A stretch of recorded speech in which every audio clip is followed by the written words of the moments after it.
Flashback to Iowa and Purdue, Buckeye fans. Welcome to the Voice of College Football, Ohio State. Ohio State, of course, with a Thursday night opener this year in the Twin Cities to take on PJ Fleck's Golden Gophers. Ohio State, Minnesota. It's a night game on that Thursday night to open the season on Fox. Ohio State leads the all-time series 45-7. They've won 10 consecutive games, dating back to a game I remember well in Columbus in 2000. Glenn Mason's Golden Gophers defeated John Cooper and company 29-17. Buckeyes won the most recent meeting 30-14 in 2018. A game that was close until the fourth quarter. Ohio State pulled away. Please like the video, share the videos out on social media, and subscribe because we say share. You like the videos, others will as well. So please share the videos on Twitter, Facebook, and otherwise. All right, PJ Fleck. What a job he did at Western Michigan, turning a one-win team into a Cotton Bowl team. Think of that. Let that sink in. Western Michigan going to a New Year's Six bowl game at 13-0 and only losing to a Big Ten team in Wisconsin by one score. That's the job he did at Western Michigan, and they had the top-rated recruiting classes back-to-back years in the MAC. Then he comes to Minnesota, gets off to a bit of a rough start. Second season, makes a tremendous turnaround from 2-6, 5-game winning streak down the stretch, fires his defensive coordinator, Rob Smith, changes on that side of the ball, lead to impressive wins down the stretch. Again, in 2018, they win a bowl game over Georgia Tech by 24 points. It sets up the big 2019 season, 11-2, bowl win, top 10 finish for the first time in forever, the 1960s.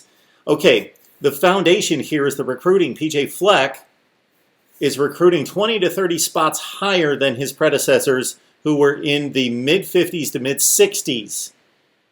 He started in that 45 range. He's made his way up into the mid-30s recruiting for Minnesota. And, of course, the 22 class will be huge and is just getting underway.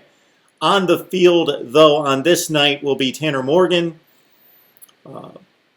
Not a highly sought-after quarterback coming out of high school who blossomed in 2019, as did the entire team. 30 touchdowns, 7 interceptions, set Minnesota team records. His TD to interception ratio and his other statistics, completion percentage and yards per gain, were only matched by Joe Burrow and Tua Tagovailoa that season of 2019. All right, but minus Tyler Johnson last season, and then Rashad Bateman opted out after 5 games. The TDs went down to 7. Of course, they only played 7 games, but a 30-7 TD to pick ratio goes to 7-5. He basically had one reliable receiver that was explosive as well. And Chris Audman-Bell, really good player coming back this year after 21 catches, 19-plus yards per reception. Okay, so Minnesota's got to find receivers. Well, from a talent perspective, again, they have better options than they've had in the past. But just a lot of guys who haven't really proven much. Daniel Jackson, he's done the most. Clay Gary, Mike Brown-Stevens, those 3 guys combined for 21 catches last year. And then you've got Dylan Wright, an interesting prospect coming in from Texas A&M, but 4 stars next to his name coming out of high school, but 0 catches with the Aggies. The offensive line, by Minnesota standards, excellent. 5 of 5 starters come back from last season. And get this, they also have 2 starters from the 2019 offensive line coming back who didn't play last season. So basically they have 7 starters coming back when you talk about Curtis Dunlap and Daniel Falele, who were honorable mention All Big Ten in 2019. They're both back. Okay, Mohammed, Ibrahim is arguably the best back in the Big Ten. He is the best back in the Big Ten until other younger backs who have yet to prove themselves show otherwise. He led the Big Ten in rushing, over 1,000 yards in 7 games. He was second in the nation at 153 yards rushing per game. Big Ten offensive MVP, Mohammed Ibrahim, behind an offensive line with 7 starting caliber players back. Could be tough for the Buckeyes to contain if Tanner Morgan finds rapport in August camp with some of these new receivers. On the defensive side of the ball, that was the big change from 2019 to 20. And going from 11-2 to 3-4, the defense was 3rd in the Big Ten in total defense in 19. They drop all the way to 10th. They went from giving up 5 yards per play to 7. That's a 30% increase. They also gave up over 100 yards per game more. Okay, they picked up some good contributors up front, guys that have proven themselves to a certain extent, although they're not really stars. But Niles Pinckney, the only reason he didn't get on the field was because he was playing behind some of the best defensive lines in college football, but he still played in 43 games at Clemson, racked up 13 tackles for loss. Then you've got Val Martin at NC State, who played 14 games along the defensive front.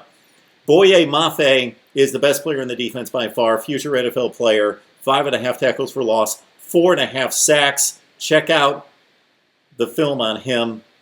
It's pretty eye-popping. There are highlight reels here on YouTube just focused on Mafe and his explosive plays, getting to the ball carrier, getting to the quarterback with a 40-inch vertical. PJ Fleck just calls him all twitched up. Minnesota may have a new place kicker. They struggled there last year. They've got Matthew Tricket, a transfer coming in from Kent State, who had hit in his career on 29 of 34. All right, let's get down to the matchup. The keys, of course, Ohio State's got a new quarterback. You've got to go there to start. And you got to think eventually that Ohio State, even if they don't find the right guy in week one, will find the right guy because they've got 3 high 4, 5 stars in the 3 quarterbacks in competition. We expect C.J. Stroud to be the guy. He's got a slim lead. Of course, there's all of August camp. So he does have a semblance of experience, but again, one of the great statistics in the offseason in college football, Ohio State coming back with 3 quarterbacks that have 0 pass attempts for the first time in 50 years. So the passing game may be a bit rusty. Of course, the receivers are phenomenal. The offensive line is a veteran group coming back for the most part.